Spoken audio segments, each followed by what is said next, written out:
we actually did it. I took 10 of your favorite anime characters and decided to rank them on how much rear end they could feasibly kick. And you know what? I won't keep you waiting. Just be sure to hit some of those buttons down there if you enjoy it. Here's how I ranked every anime protagonist by strength. So for a few ground rules, 1, we're only using anime-only modern incarnations here, with no manga forms yet. We'll save that for a sequel maybe. And 2, this list isn't just pure power, but holistic combat ability. So for example, Light Yagami with the Death Note isn't going to be S tier because he could unalive anyone, but he also wouldn't be F tier just because he's a regular old human. Got all that? Good. Then let's start with everyone's favorite, the future king himself, Mr. Goofy Luffy. With his sun god Nika imagination powers, hockey and casual light speed reaction feats, without even needing his future sight ability, he's certainly a very strong baseline. As for stats, I've probably said this 100 times now, but between Whitebeard, the Ancient Weapons, Blackbeard, and Bajaran Gun, Luffy and other top tiers have shown off multi-continental displays of power very consistently. The reason he isn't higher is because almost every piece of outside media suggests planet-destroying feats are hyperbolic, and higher metas rely too much on silly fan calcs. With all that said, the user of the most ridiculous power in the world thoroughly belongs in A tier. Now, having a baseline established, let's quickly place a few more characters who you've probably seen before on this channel. Let's start with Asta. Prior to becoming buddy-buddy with Libe, Devil Arm Asta should scale to Yami, as he no longer needed to be protected to keep up with him, like he did in his original Black form. This Yami should at least scale to 60% Dante, and maybe higher if you think Condensed Mana Zone scales to Asta's AP at all. Dante is substantially inferior to even 50% Lucifero, however, who has vague planetary statements. But he should also be much stronger than Demon Leaked, who was going to destroy the Clover Kingdom in a single attack, even if it was blocked. Finding that sweet medium between literal planet level and country level, Asta could be anywhere from large country, as he should now outscale Zagred, to continental with a combination of flight, FTL speed, and precog, as well as anti-magic. For a new gen, this is all really good, and I'd undoubtedly have to say that Asta at least belongs in the B tier. Next up, Itadori Yuji, a tricky character since I haven't kept up with the anime super closely, but to avoid this being outdated, I'll blatantly say that even during the Goodwill event, Yuji could hurt special grade curses even more durable than Jogo, through the use of his black flashes. Curses like Jogo could easily be as high as city level, with Itadori's skill and straight hands being more than passable too. As for scaling metas that don't work, domains don't actually create what's inside of it, as it's more of a visual spatial illusion. And we'll say Yuji doesn't scale to Kenjaku's debatably multi-continental feat for this video. If Yuji was just stuck at this power level, he'd be bordering on the bottom of the list, especially with debatably middling supersonic speeds as well. But with access to Sukuna, who got a lot stronger throughout Season 2, granting him regen, experience, faster speed scaling, and domain expansion, I have to give Yuji a place in the D tier, with higher being possible if you let Sukuna be the boss. Now that we've got the hang of this, how about a speed round? Ready? Go! Gon with his base form is struggling to keep up on this list, and power-wise his abilities are also pretty basic, but adult form has lightning plus speed feats and the raw power to back it up. We'll middle it out to D tier. Tanjiro, as both a new gen and pretty realistic series compared to the rest, does not stack up. Season 3 Tanjiro would be lucky to hit anyone on this list with his maybe lightning speed scaling and city block level AP. High F tier. Akame from Akame ga Kill. She has a sword that can one-tap anyone and is near light speed. She literally moved in frozen time, guys, with an insta-kill sword. You want her lower than B tier? Not happening. Also, she's the most popular character in the namesake of the show. Sorry, Tatsumi fans, she's the real protag.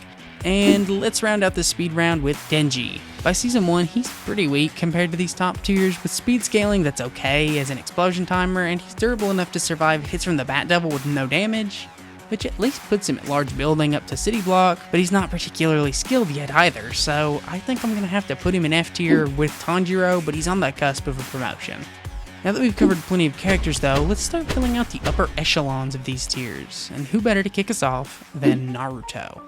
Like I said, this is current anime versions, so unfortunately we're not using this Naruto or this Naruto, but instead the crusty Kurama-less Naruto who's stuck in Kawaki's dimension. While this Naruto certainly isn't weak, this is the first time in his story where he is just too underpowered to do anything close to keeping his word or being relevant in the story. His strongest form right now is just Sage Mode, and he seems to have lost some of his Six Paths Jutsu, if not all of them. Even Sakura just has to come right out and say that Naruto isn't a superhuman shinobi anymore, and when Sakura is the one pointing that out, it doesn't look too good. Where does this leave him? Well, he's still a skilled and experienced ninja with planning skills far exceeding most on this list, and he can likely still make plenty of clones unless you think his initial chakra supply of 4 times Kakashi was depleted in the use of Baryon mode permanently. And he also has access to a variety of ninjutsu, many of which he can attack with on a cellular level. And in his Sage mode, he was actually shown to have FTL reactions all the way back during the war, which at this point should be nothing to him as he blatantly says that he can use the form better and longer from the wisdom of age. So with decent speed scaling, Rasen Shuriken, and the assumption that he's still just as strong as people like Hashirama, who can scale to world-ending 9 and 10 tails, I'm putting him at the bottom of A tier. Speaking of A tier though, that's straight where our man Natsu is going. Be it Friendship Damped, 100-Year Quest, END, or End of Series, this guy has always been strong. While he doesn't always have access to the best forms, I'd say he's consistently at least multi-continental. From the bevy of feats and statements shown for planetary destruction in the series, and while by all logic Natsu shouldn't be as strong as Acnologia or Zarif or any of these multi-continental menaces, Natsu just punches logic in the face with Fire Dragon Lightning Flame Bullcrap mode number 5, and considering he also has FTL speed feats, I think no one is more befitting of A tier. And you guys can fight in the comments though about whether he should be above Luffy or not. I'm sure you'll see my editor's opinion reflected on the tier list above. So tell him if you think he's wrong or not. Shut your mouth! To round out our list though, let's give a final few placements. And of course, it really can't be an anime protagonist ranking without Deku on it, right? For some reason, I feel like people really stopped caring about him or his story around Season 3, but honestly, even if I don't think it's peak shonen, Midoriya is undoubtedly cracked, at least in the context of my hero. With his half-dozen quirks and a new one coming for every single challenge he could possibly face, he's got a lot of variety, from long-range tethers to precognition, and that's ignoring more utility abilities like floating or smoke. In terms of raw power though, he's one of the strongest ever in his verse, as One For All is a huge physical amp. And while I did say we wouldn't be using any manga events, the best way to gauge Deku's true strength is to turn just a couple chapters in the future where, to prevent future spoilers, I'll just say a powerful character gets hit by an intercontinental ballistic magic missile attack that has been calced from anywhere from mountain level all the way up to island level. Combine this with movie feats and high-end interpretations of All Might's Prime, and you've easily got yourself our first and only C tier on this list with speed all over the place. A very middle-of-the-pack hero. Kinda fitting. For our final placement though, we have to give some love to fans of a certain series I've been neglecting. Yeah, you know it from the sound. A story that is doing anything but nerfing their god-tier protagonist. Bleach, the 1000-Year Blood Wolf. Hopefully, I don't have to be the one to tell you that Ichigo is number 1. His theme song literally says it! This man is so strong that top-tier captains are afraid he won't even be able to go to Earth without, accidentally vaporizing it with just his sheer presence.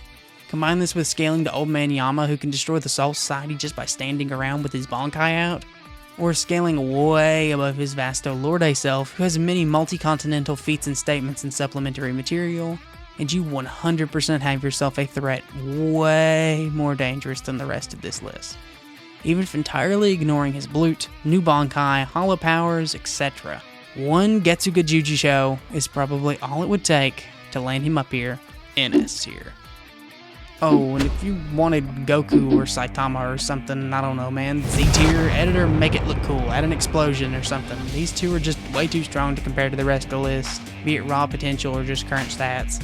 They need a tier of their own. But anyways, if you like this and want to see a part 2 featuring some of the missed characters like Meliodas or Boruto, get this video to 4,000 likes and we'll make it happen, featuring everybody who we missed.